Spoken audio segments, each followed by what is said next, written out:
Welcome to Card Corner. These are the cards. That's the corner. Today I've got these Star Wars Journey to Star Wars The Last Jedi trading cards.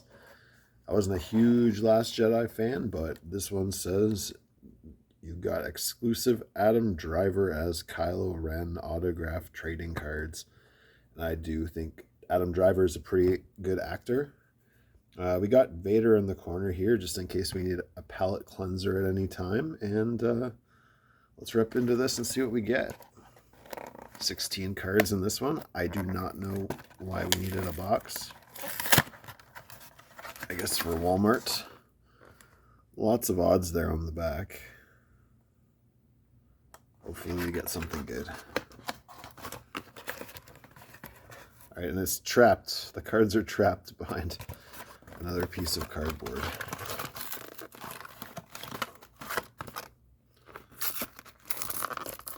So we gotta go from the bottom. Alright, and they come in another pack. Just in case you were missing that cellophane.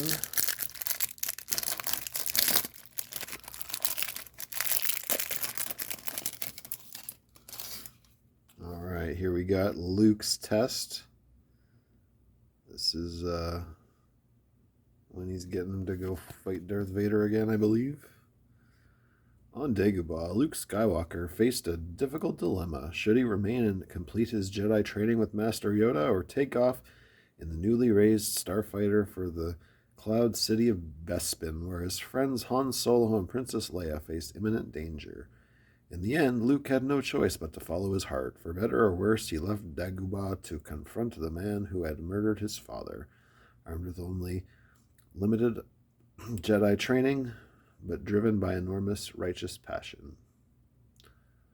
I guess he's also armed with a lightsaber at that point. All right, we got Luminara and Barriss. I'm not familiar with those characters. Hailing from the planet Muriel, green-skinned Luminara Unduli was a serious-minded member of the Jedi Council during the waning years of the Galactic Republic. She fought impressively as the Clone Wars progressed and trained a most proficient Padawan, Barriss Ophi. Believed to be slain by her clone trooper subordinates during the Great Jedi Purge, Unduli was in truth captured by Imperial forces and used as bait for escaping members of the Jedi Order. She was eventually executed by the Empire. Unfortunate. All right, here we got Obi-Wan Kenobi and Anakin Skywalker in the nightclub there. It was a mad, pulse-pounding chase through the skyways and finally the streets of Coruscant as Jedi bodyguards Obi-Wan Kenobi and Anakin Skywalker pursued a most elusive assassin. Claudite bounty hunter Zam Wessel tried unsuccessfully to murder Senator Padma Amidala, then hoped to elude her relentless chasers in a busy nightclub. The two Jedi finally cornered their shape-shifting quarry, but a dart from rocket-packed stranger brought an abrupt end to Wessel's life before she could be questioned. They're not too glossy, these ones, and they've got the old school backs. Cool X-Wing picture there. All right, here we got, what was his name?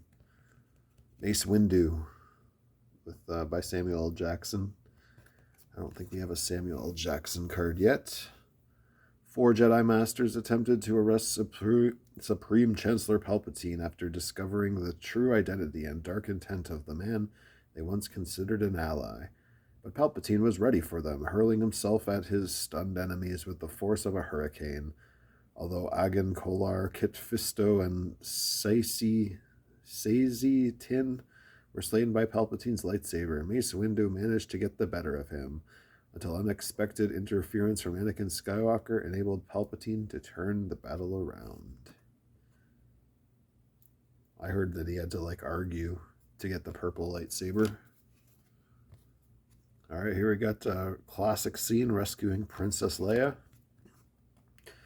Drawn into the Death Star by a tractor beam, Luke Skywalker eventually learned that Princess Leia, the same young woman who appeared in the hologram, was not only a captive on board, but was scheduled to be terminated.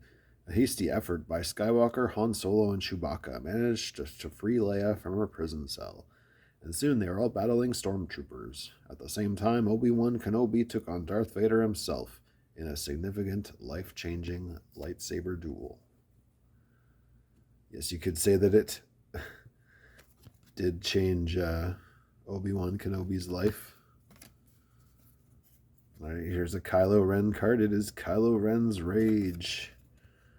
Always slamming on those panels and stuff. On the finalizer, Kylo Ren was informed by subordinates that the droid they were pursuing had managed to elude them, aided in its escape by defecting Stormtrooper FN-2187 and some unknown girl. This news infuriated Ren, who often gave in to bursts of unrestrained anger. Meanwhile, Rey and Finn were busy with much-needed repairs on their escape ship when a loud boom interrupted these efforts. Could the First Order have caught up with them that quickly, they wondered? Strangling some guy, not even using the Force here. And we got the reunion with Rey.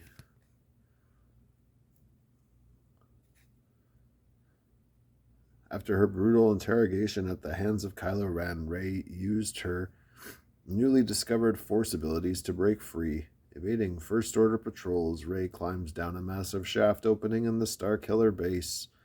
It wasn't long before, escaping, Rey ran into Han Solo, Chewbacca, and old friend Finn, who had survived on Starkiller base to deactivate. They arrived on Starkiller base to deactivate the shield. They persuaded Captain Phasma to comply with this demand by casually threatening her life, and Solo remained behind to set additional explosive charges. He didn't expect to see his woeful son, Kylo Ren, at the far end of the bridge. All right, we got Luke's grim perspective. This is sad Luke. Sad, disgraced Luke Skywalker. And looks like this is just showing us what the puzzle will be on some of the cards. I bet you guys are thankful I had nothing more for me to read on that one. All right, we got Meeting Tarkin. He's usually played by Peter Cushing, which is why I like him. He's not here, but still pretty cool too, I guess. Carrying secret information vital to the Republic's war effort, Jedi Master Evan Pyle and Captain Tarkin were taken prisoner by the Separatists. An elite strike team led by Obi-Wan Kenobi and Anakin Skywalker landed on the planet Lola Sayu and infiltrated its prison, rescuing both inmates. These escapees were led across a perilous planetary landscape, and Pyle was eventually mauled by Anuba tracking beasts, but he managed to pass on invaluable Nexus routes coordinates to Republic allies before he died. I guess the purple ones are a bit rarer. All right, here we got Overseeing the Battle. Taking advantage of a weakness built into the Death Star, Rebel Star pilots from Yavin 4, young Luke Skywalker among them, began a spectacular raid on the massive battle station. Overseeing the battle from Rebel headquarters were General Dodonna, Princess Leia, C-3PO, and other concerned members of the Alliance. This is kind of a nitpick of mine with Star Wars, is that I really don't like how they feel like they have to like retroactively do all this Death Star crap where the guy made it so the Death Star was weak on purpose because it doesn't make any sense. But it doesn't really have to make, like, they don't have to go into it. It just makes it seem like they are like not confident in their story, which I think is lame. All right, here we get Tests in Concentration. It's Luke Skywalker training with Yoda. Training on Dagobah with Yoda, first Force wielder Luke Skywalker tried to develop his latent levitation skills through intense concentration.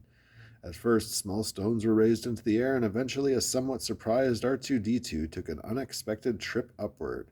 But as concern for his friends and hatred of Darth Vader began invading his thoughts, Luke's concentration began to waver. For these and other reasons, Yoda insisted the boy remain on Dagobah and complete his Jedi training before taking on the powerful Dark Lord. Reminds me of that Weird Al song, Yoda. All right, we got a black parallel here. It is the First Order rallies. Frustrated by their enemies, the First Order decided to make a bold move. After delivering a fiery speech to his troops, General Hux prepared the dreaded superweapon, Starkiller Base. That's such a bad name, Starkiller Base.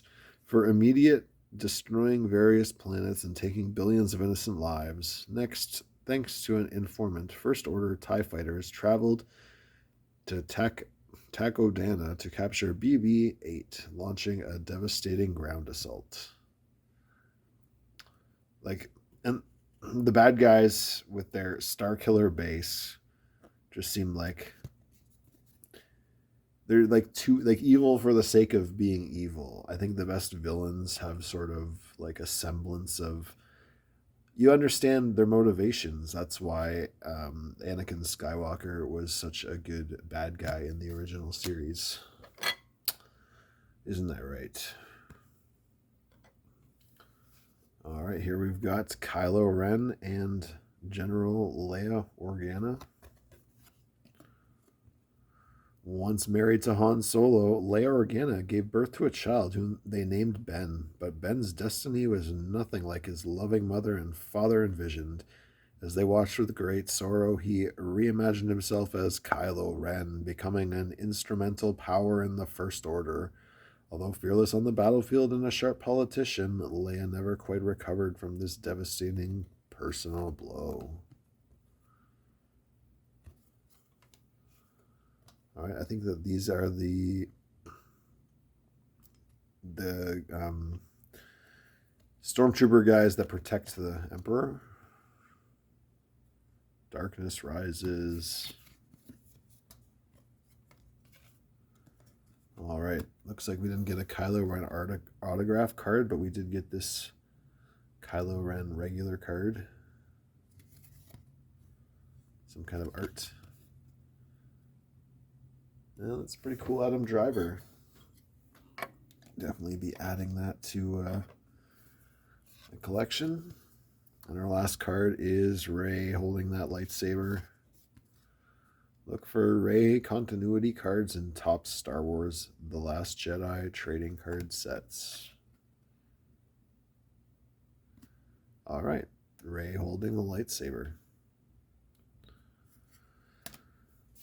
All right, thanks for watching. This is Card Corner. I just opened these Star Wars Journey to the Last Jedi trading cards. Let me know what you thought of the video. Like the video if you so choose, and subscribe to the channel if you want to see more of these sorts of pack openings. Thanks for watching.